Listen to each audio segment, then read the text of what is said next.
Este 24 de marzo se cumplen 50 años de la dictadura cívico-militar y religiosa, conocida y llamada por algunos de sus protagonistas como Proceso de Reorganización Nacional. Queremos aprovechar en esta ocasión a hacer un compilado de momentos históricos que pongan sobre la mesa el antes, el durante y lo que vino después de ese momento histórico que nos tocó vivir como país. Un poco la idea de este podcast es partir de 3 preguntas como para poder así dividirlo en 3 capítulos. Y el capítulo que nos convoca hoy es: ¿se puede situar un origen de la violencia? Así es, Chiqui. Bueno, nos presentamos también, de paso, somos 2 profe de historia. Yo soy Nehuen y, como dije recién, el Chiqui, mi compañero. Sí, también profe de historia, nos gusta estos temas. Nos gusta hablar un poco de historia. Bueno, la primera pregunta va a ser sobre el origen de la violencia, ¿no? Esto que nos lleva hasta la dictadura. Después, en capítulos que siguen, vamos a hablar concretamente sobre la dictadura militar, bajo la pregunta de si fue una guerra o un genocidio. Y como última pregunta, como un tercer capítulo, más orientado a las consecuencias, ¿no? ¿Qué país nos dejó la dictadura? ¿Cuál fue el plan de la dictadura para transformarlo? ¿Qué significó este proceso de reorganización nacional? ¿Qué fueron a reorganizar?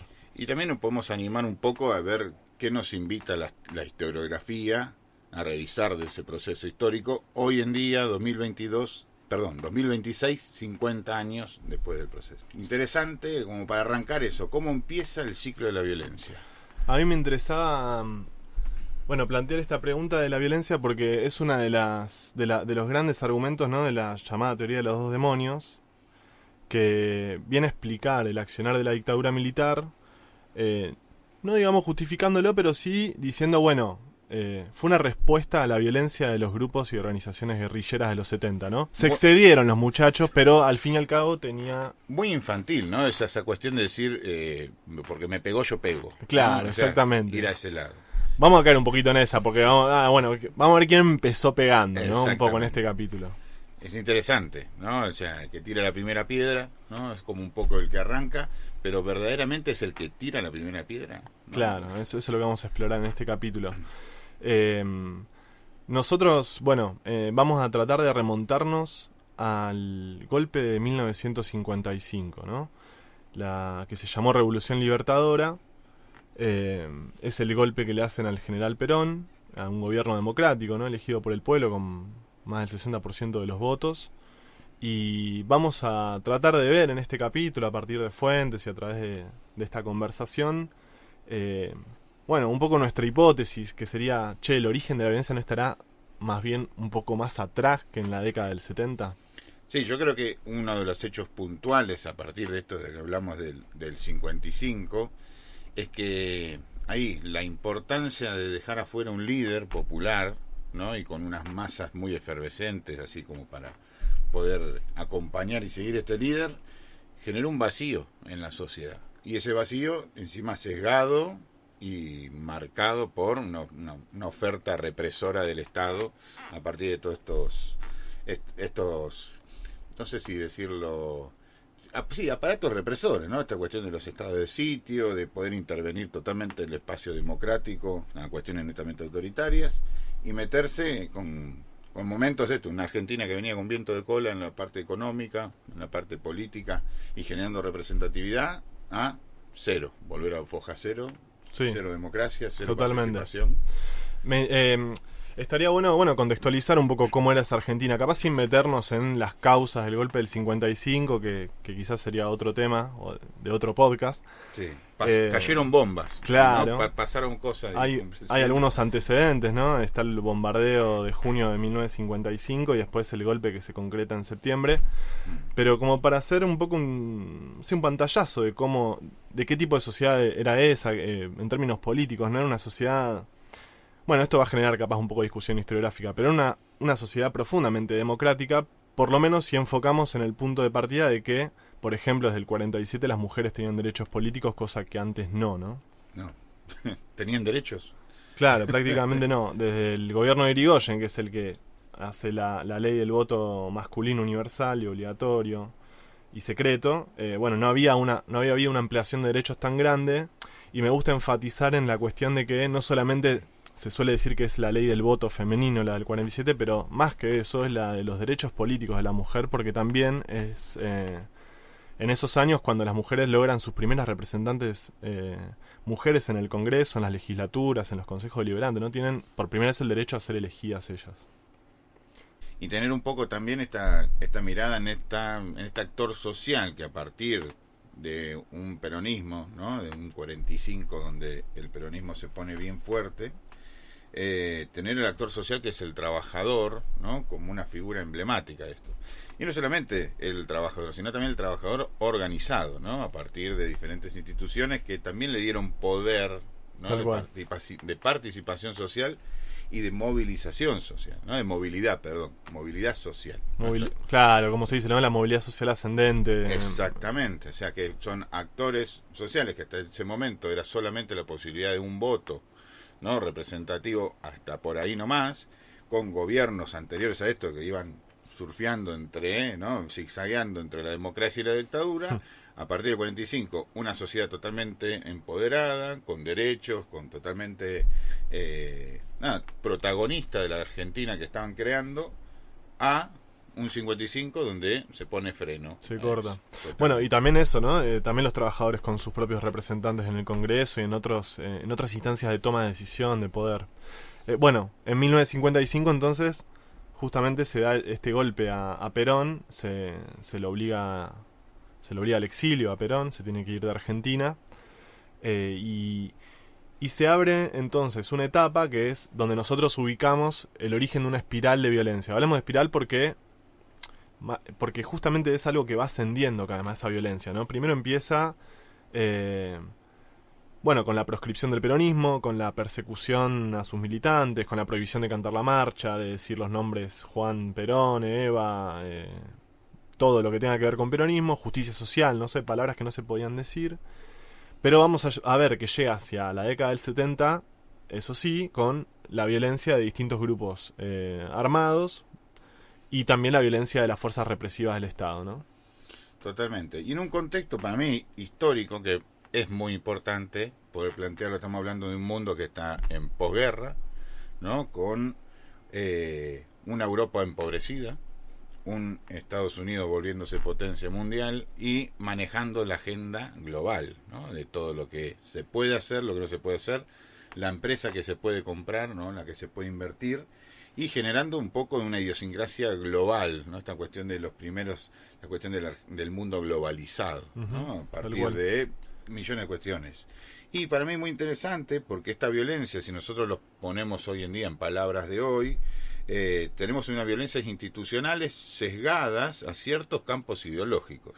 El más fuerte era el comunismo, el más fuerte era el peronismo, ¿no? Las proscripciones, pero también ligado a eso, las corrientes ideológicas que también tenían fuerza en los partidos obreros, que era el comunismo, el anarquismo, el socialismo. Y más aún en el contexto de la Guerra Fría. Y más aún, exactamente, todo mezclado y entreverado con una Guerra Fría y con planes de poder demonizar cualquier cosa que no sea de corriente más liberal, ¿no? O neoliberal, ¿no? En ese momento no era tan neoliberal, era un liberalismo más puro y sesgado por un imperio, ¿no? Rearmándose, ¿no? Que era Estados Unidos después de este quilombo de la guerra, de la Segunda Guerra Mundial.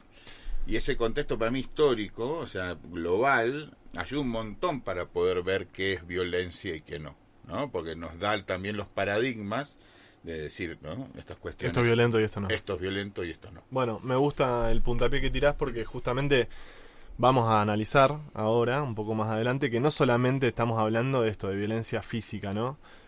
Sino también de otros hechos de violencia, como por ejemplo la derogación de la Constitución de 1949, ¿no? Que era una constitución muy interesante, que quizás el punto más alto de derechos sociales y políticos conquistados y plasmados en una constitución, que después, se deroga con la Asamblea Constituyente de 1957, donde el peronismo no puede participar con representantes. Entonces es una constitución absolutamente ilegítima, ¿no? En algún punto, porque la mayoría del pueblo no puede expresarse a través de su identidad política.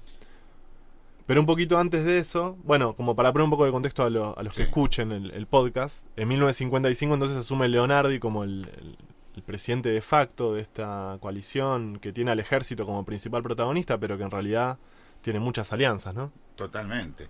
Qué raro, ¿no? Siempre uno cuando piensa en un gobierno militar y en alianzas, como uno no puede poner al conservadurismo, ¿no? A los conservadores de la Argentina de esa época, y como hoy no ponerle el nombre de derecha, ¿no? También, sí. O sea, que como hoy se vuelve a repetir la Siempre historia. los mismos jugadores, aparte, ¿no? Sociedad Rural. Y los mismos el apellidos, Dream Team. los mismos apellidos en la camiseta. Tal No cual. solamente son los mismos jugadores, sino que son los mismos apellidos en la camiseta.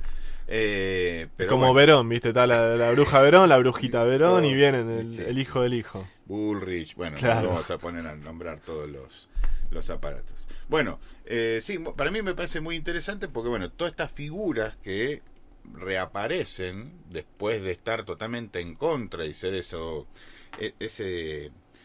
ese rincón de un congreso, ¿no? Que tenía olor a pis, ¿no? De esos conservadores que estaban en contra de esta ganancia de derechos de esa constitución del 49, vieron la proscripción, vieron el contexto político, social y global y dijeron vamos a derogar.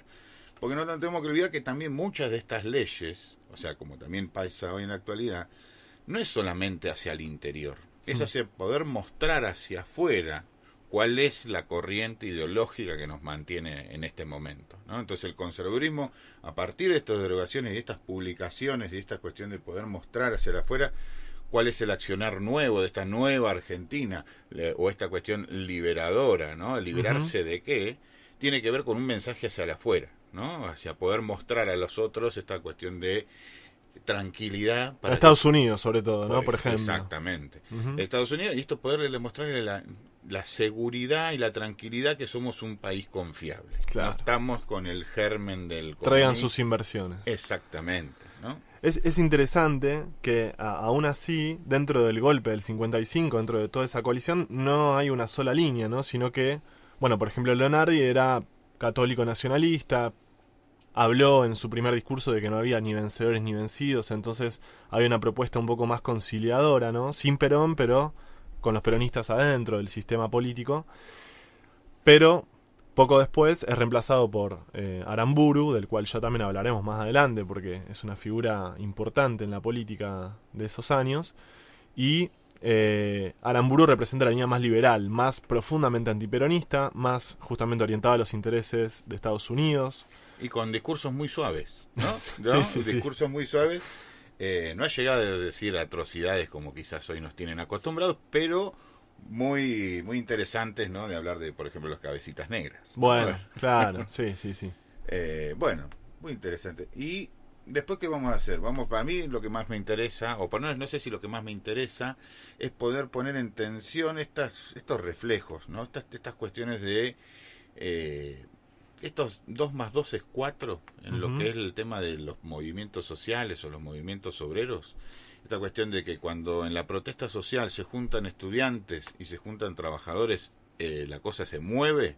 Bueno, nosotros tenemos varias experiencias en este proceso, entre el 55 y el 76, donde la población pudo juntar estas cuestiones, ¿no? Estas cuestiones de los reclamos sociales de diferentes actores, gente mayor, jubilaciones, ¿no? Jubilados, trabajadores, estudiantes, y justamente cuando se juntan estos dos actores, que es el estudiantado, ¿no? Universitario y de escuelas secundarias, con los trabajadores, donde generalmente en la Argentina pasaron cosas. Y en esta década, en la década del 60, fue un momento donde a lo largo del ancho de casi todo el país tuvimos estas representaciones, que nosotros hemos así como terminado el nombre de la provincia con los asos, ¿no? El cordobazo, el rosariazo, bueno, que justamente hacen esa cuestión de representación, que son manifestaciones masivas, ¿no? Que obviamente para estos conservadurismos andantes y gobernando en este proceso, una amenaza total. O sea, representaban la amenaza total porque justamente había que poder sacar de cuajo estas cuestiones ideológicas, ¿no? Bueno, mencionás el cordobazo y es famosa la frase de Onganía, que era el dictador de turno de ese momento, del 69, que habla de que había que descabezar a la serpiente de un solo tajo, ¿no? Y hablaba justamente del movimiento obrero organizado y que en ese momento también tenía un nivel de demandas y discusiones saldadas hacia el interior del movimiento obrero muy interesantes que estaban plasmadas en el programa de La Falda, de Huerta Grande, donde hablan de nacionalización de la banca, de control obrero de la producción, ¿no? Un momento muy interesante del movimiento obrero, me parece.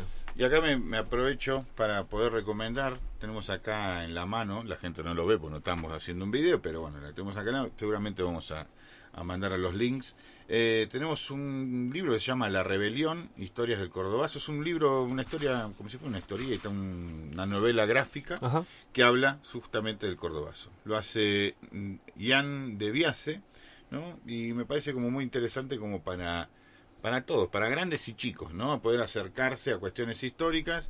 Los dibujos, no sé, ahora que está un poco de moda el Eternauta, No, y está ese buenísimo. tipo de cosas, me parece que es muy interesante y muestra un hecho histórico argentino y bueno, esto de representación de los movimientos populares en todas sus formas, ¿no? Y me parece que es interesante para poder llegar a tanto los chicos, adolescentes y gente gusta, grande, como para poder acceder. Yo voy a tomar la recomendación, me interesó mucho.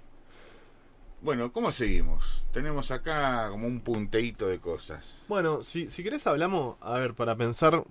Bueno, ya hablamos del golpe en sí, ¿no? Como el primer hecho generador de esta espiral de violencia. Pero quizás nos podemos meter un poco con los fusilamientos de José León Suárez, que son...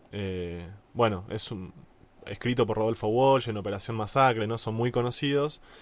Y justamente es quizás el hecho donde podemos decir, bueno, acá empieza, más allá de que ya se estaba proscribiendo el peronismo, que Sí, se un perseguía, año después del 55. un año después, O sea, hablamos 56. de estos fusilamientos que consisten en justamente fusilar a ciertos miembros de una revuelta peronista sin ningún tipo de juicio, ¿no?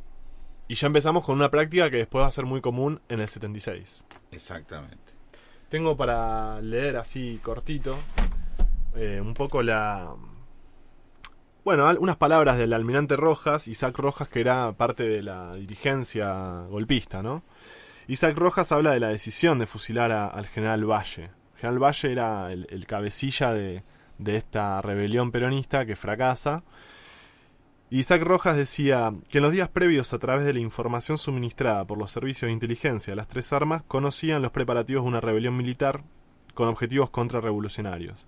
Permanecíamos alertas para entrar en acción porque habíamos preferido obrar sin alarmar a la población. Aramburu había dejado firmado 3 decretos, sin fecha, mediante los cuales se declaraba el estado de sitio, la ley marcial y la constitución de las cortes marciales en prevención de la rebelión peronista detectada. O sea, el tipo deja una orden de ejecución firmada, sin fecha, como para cuando vos quieras usarla, saca el comodín. Exactamente. Y tranquilito, o sea, como que para no levantar tanta, ¿no? Sí, sí.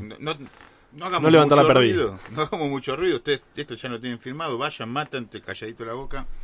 Y había discusión sobre qué hacer con Valle, porque era un tipo de carrera dentro del ejército, que incluso lo conocía Aramburu porque habían ido juntos al colegio militar, tenía conexiones con algunos miembros del ejército que estaban en el golpe. Pero estaba contaminado con el peronismo. Y Rojas, que era profundamente antiperonista, bueno, dice él, ¿no? Pedí la palabra y dije, señor presidente, señores ministros, estoy en total desacuerdo con lo expresado por el general en jefe de la guarnición de Campo de Mayo. Yo voy a acompañar la decisión que se tome, ya sea la prisión perpetua o la pena capital. Y agregué, pero de ninguna manera estoy de acuerdo con que se fusile a 2 o 3 subalternos más y que el general Valle escape a la sentencia máxima. Si ustedes disponen ahora el levantamiento de la ley marcial, entonces salvan sus vidas todos los sediciosos. Pero si continúa la ley marcial, entiendo que el primero que debe ser pasado por las armas es el general Valle. Y bueno, se impone su posición finalmente y lo boletean al general Valle, ¿no? Y después todo esto se va a saber gracias a la investigación de Rodolfo Walsh con Operación Masacre, donde desnuda un poco cómo fue todo eso. Y el nivel de... Bueno, de falta de derechos en la aplicación de una Sí. sentencia de este tipo, ¿no? Y que justamente el contexto lo habilita, ¿no? El Exacto. contexto lo habilita, por eso es interesante poder pensar cómo a nivel histórico los contextos van habilitando este tipo de cosas. Se declara una amenaza, o sea, se declara, listo, el contexto lo habilita. Exacto. Y bueno, ahí está. ¿Cómo sería? Bala, ¿cómo era la frase de hace poquito? No quiero... Bala o cárcel. Bueno, ahí vamos por ahí. Entonces, y la espiral, bueno, podríamos situar ahí, ¿no? Un punto de partida. Después también, obviamente los peronistas se empiezan a organizar en este tipo de acciones, pero también en otras mucho más sutiles. Y empieza con hasta una huevadita, ¿no? Como, por ejemplo, empieza a circular un folletín dirigido a los peronistas, donde decía que elijan a su propio gorila, ¿no? Para hacerle la vida imposible. Decía, elíjalo en su club o donde quiera, cuídelo, pero sea un poco perverso, haga su vida divertida, cualquier cosa servirá. Rompa sus ventanas, haga pis en su jardín, mándele notas anónimas, haga sonar su timbre a las 3 de la mañana. Cuando llegue la hora indicada, el hijo de puta sabrá que es un hombre marcado.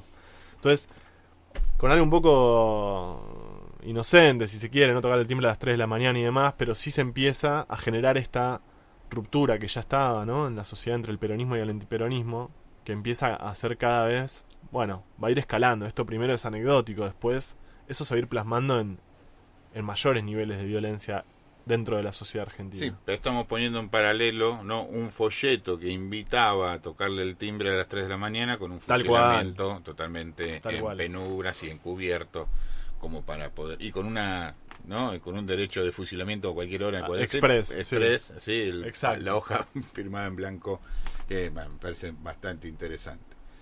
Bueno, tenemos el plan Conintes, ¿no?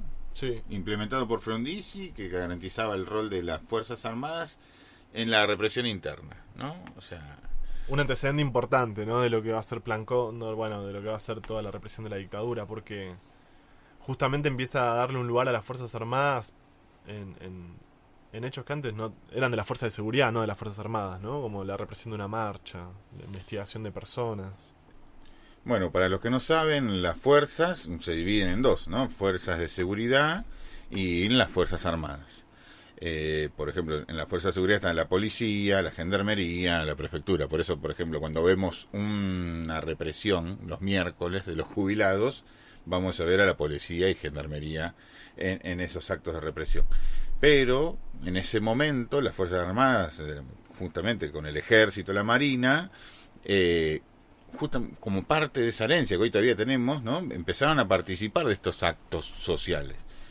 Nosotros vamos a una votación, por ejemplo, cuando fuimos a votar en las últimas elecciones, encontramos al Ejército ahí con sus fales, mostrando esta cuestión de seguridad ante cualquier posibilidad de cosas. También en los actos públicos, me acuerdo esto de la jura a la bandera, tenemos al Ejército ahí también fuertemente armado.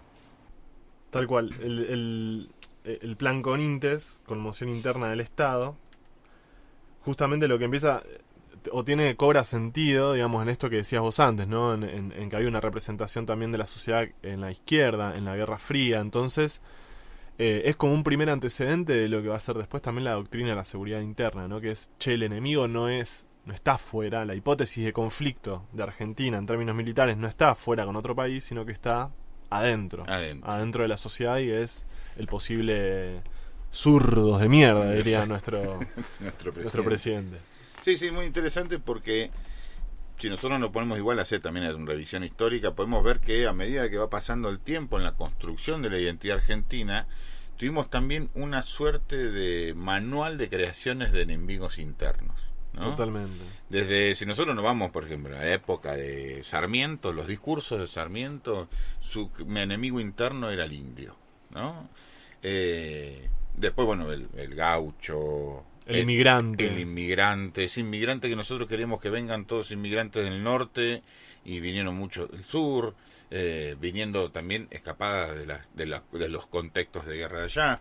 Y entonces todas estas cuestiones hoy se ponen y se materializan en un Estado y le dan letra como para poder estas Fuerzas Armadas reprimir directamente estas cuestiones ideológicas. Muchos de los relatos de los cordobás desde esta época de los 60 hablan de las requisas, que por ejemplo, gente militantes, sí. Porque nosotros también tenemos que pensar que no solamente se proscribió a Perón, sino también toda la parte militar. Claro, los militantes peronistas. Exactamente. Entonces, la militancia, el juntarse a hablar, o sea, sin estar en un estado de sitio como nosotros conocemos hoy en día, también estaba dentro prohibido, y había muchísimos aparatos de control a partir de las requisas. Entonces, vos sabías que esa familia tenía cierta orientación al pensamiento desviado para hacia el lado de la izquierda, Ujú. y se hacían ese registro. Entonces, ¿qué pasaba? Cuando encontraban libros como, por ejemplo, El Capital de Marx, o, no sé, cuestiones de Bakunin, del anarquismo, o, bueno, críticas al Estado, o ese tipo de cosas, se marcaban esas casas para posterior, ¿no?, hacer lo que... Y Sí, también se fomenta esta cuestión tan perjudicial para la sociedad argentina, que es también el botoneo, ¿no? La vigilancia entre pares de una sociedad en este tipo de cosas que vos decís, ¿no? Como, exactamente. bueno, Y eso es una cosa que surge en este momento y después se materializa, ¿no? Por ejemplo, en la época del 76, que ya vamos a llegar a nuestro próximo capítulo, donde, por ejemplo, la revista Caras ponía, ¿no?, si vos tenés algún conocido que tiene este tipo de ideas, ¿no?, hablalo, claro, ¿no?, denuncialo, tal ¿no? cual. Si estás recibiendo adoctrinamiento, Sí, ¿no? hay algunos manuales, ¿no? Bueno, esos también Sí. son más de la dictadura. Exacto, ¿no? Esos son más propios. Manuales para identificar si tu hijo es comunista. Es comunista, sí, sí.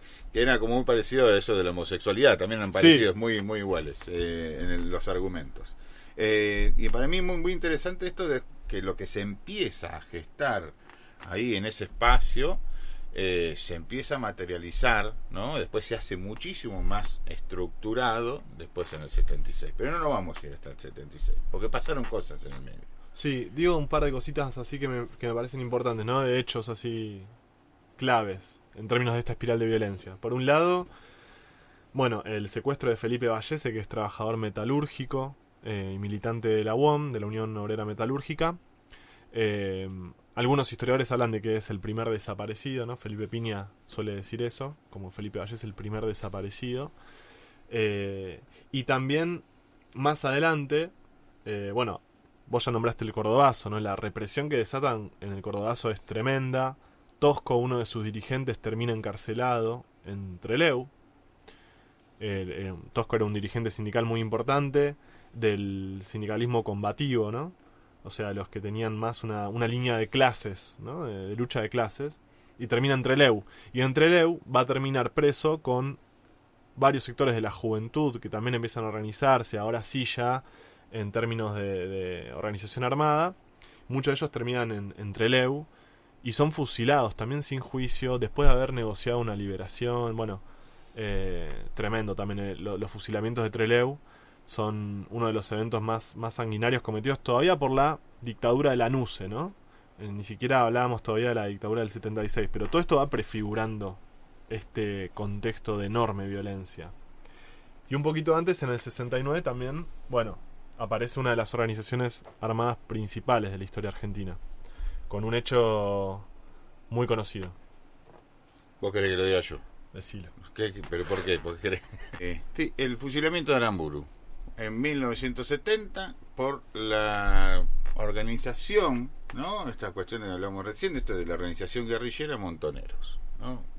Y esta agrupación empieza a nuclear un montón de gente, no solamente del peronismo, Correcto. ¿no?, sino que dentro de sus sus adeptos hay una amplia gama de la sociedad en contra de estas dictaduras que estamos sufriendo en este momento. Sí.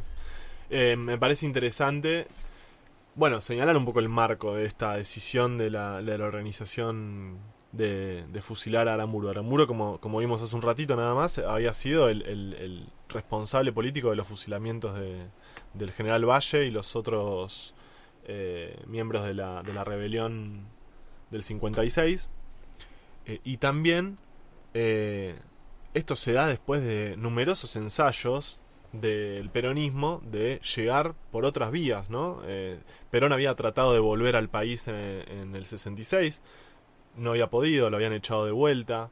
Se había intentado distintas vías democráticas, los obligaban a usar otros nombres. Bueno, acá en Neuquén, por ejemplo, el Movimiento Popular Neuquino es una expresión del peronismo que no podía decir peronismo por ningún lado, ¿no? Entonces le tienen que cambiar el nombre. Bueno, el peronismo fue intentando distintas vías y la imposibilidad justamente de canalización de una forma más pacífica de hacer política termina llevando a estos hechos, ¿no?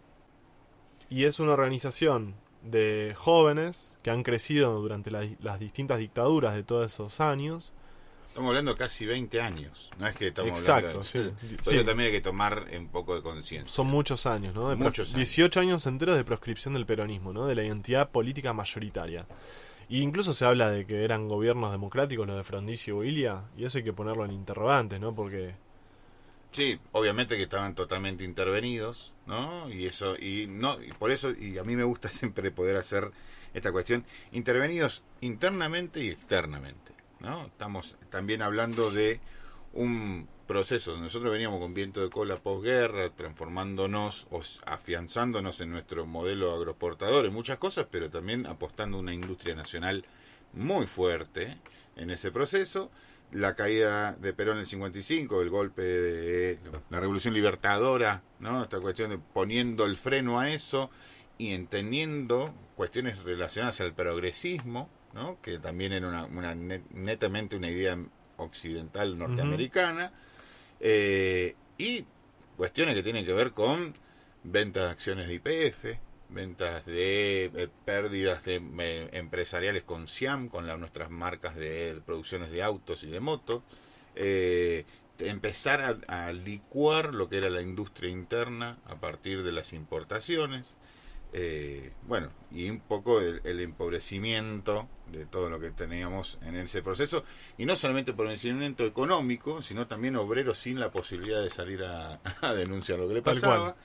¿No? Y volviendo a esto del peronismo, que parece que un poco atraviesa de toda esta época, también tenemos que pensar que hay un peronismo con Perón y un peronismo sin Perón, ¿no? Y este peronismo sin Perón también generó grietas dentro del peronismo, y esas grietas también ayudaron a que muchas de las agrupaciones sociales se dispersen y no generen algo quizás un poco más fuerte, y tomaron fuerza en otras cuestiones. No solamente estaban los montoneros, sino tenemos otro tipo de agrupaciones sociales que también tildadas o llamadas a la violencia, ¿no? Como sí, que ella, o sea, que se sostenía también como un medio legítimo, ¿no? De hacer las cosas también en el contexto de la Revolución Cubana, del crecimiento de las guerrillas latinoamericanas y en el resto del mundo de los procesos de descolonización, por ejemplo, de Argelia, ¿no? De Vietnam, de distintos lugares que habían sido históricamente colonizados por las grandes potencias y donde la doctrina marxista que era muy fuerte para estas organizaciones lo que expresaba en parte del programa era que jamás los iban a dejar de ser colonizados si no lo hacían por medio de las armas, de la violencia, exacto, ¿no? La violencia como partera de la historia. Entonces, bueno, ese es el contexto también para comprender eso. Y del otro lado les daban la razón un poco, porque había golpes militares todo el tiempo, había persecución, había matanza, fusilamiento sin juicio. Entonces, la violencia política era la nota distintiva también de esos años, un poco, ¿no? Entonces podríamos decir un poco que el ciclo de la violencia nace a partir de esta proscripción y este golpe, de esta revolución libertadora, y toma su punto más álgido, ¿sí? O más potente en los procesos de los cordobazos, el rosariazo. Sí, yo creo que sí. Sí, creo que es válido porque es un poco contrafáctico y los historiadores no solemos hacer eso, pero ¿qué hubiese pasado si no se hubiese canalizado a través de la proscripción del otro partido, ¿no? Quizás la disputa política podría haber llegado a que eventualmente ganen los otros sectores la carrera democrática. Ahora, con esta decisión de golpe militar y de proscripción y de persecución, y abrieron una caja de Pandora. Exactamente. Y para mí una violencia que obviamente se sigue manifestando hoy en día, que eso igual lo vamos a trabajar y interesar un poco más en el último capítulo, pero sigue hoy en día, se sigue manifestando, se siguen poniendo en tela de juicio, se sigue hablando de esta cuestión de la teoría de los dos demonios, se sigue poniendo quizás en tela de juicio, y se deja de ver un poco la coyuntura y de analizar el proceso que se estaba viviendo, para poder potenciar o pararse en un discurso que después, o sea, valedero o no valedero, lo que termina siendo justificando algunos de los tipos de violencia, ¿no? Y que hoy en día, que con el diario del lunes, ¿no? Que a veces parece que no se lee mucho el diario, porque estamos muchas veces repitiendo la historia, pero con el diario del lunes podemos ver o podemos hacer una autocrítica y decir, bueno, ese tipo de violencia ya la vivimos, ¿no? Ese tipo de formas de llevarnos y relacionarnos con el otro ya la vivimos, ya estamos. ¿Cómo podemos hacer algo distinto, ¿no? Y llamarnos a un poco esa reflexión. Sí, me parece que está muy buena la conclusión. Bueno, en el próximo capítulo un poco es también seguir metiéndonos en estos discursos que circulan hoy, ¿no? Y preguntarnos, como se dice a veces que fue una guerra y no un genocidio, preguntarnos un poco eso. ¿Fue una guerra? ¿Fue un genocidio? ¿Por qué sí? ¿Por qué no? ¿En qué consistió el proceso bien concreto de la dictadura, ¿no? De 1976 a 1983. Sí, y aparte poder definir en esta cuestión del nosotros y ellos, ¿no? Si hubo una guerra, ¿quién eran el nosotros y quién eran los ellos? Yo creo que teniendo esta mirada periférica que a veces nos da el oficio de historiador, podemos identificar solamente quién es uno de los actores sociales, porque los ellos, ¿no? Parado quizás del lado del proceso de reorganización nacional, era muy amplio, ¿no? Porque no solamente había peronistas, había comunistas, había homosexuales, había un montón de cosas que rompían la idiosincrasia de una Argentina hecha y derecha. Dios, ¿no? patria y familia. Exactamente. Pero parado desde el otro lado, ¿no? De todas esas diversidades había un enemigo, ¿no? O quizás sí había algo intangible. Bueno, bien, eso es importante, Chiqui, porque justamente la discusión de si es un genocidio o no un poco va por ese lado. Si se puede hablar de genocidio, si se puede hablar de que se marcó un grupo específico, y eso es lo que vamos a desnudar un poco la próxima. El próximo capítulo. Así que bueno, esperemos que hayan disfrutado un poco este capítulo. Nosotros lo disfrutamos un montón. Así que los esperamos ahí un ratito para poder escuchar el segundo capítulo.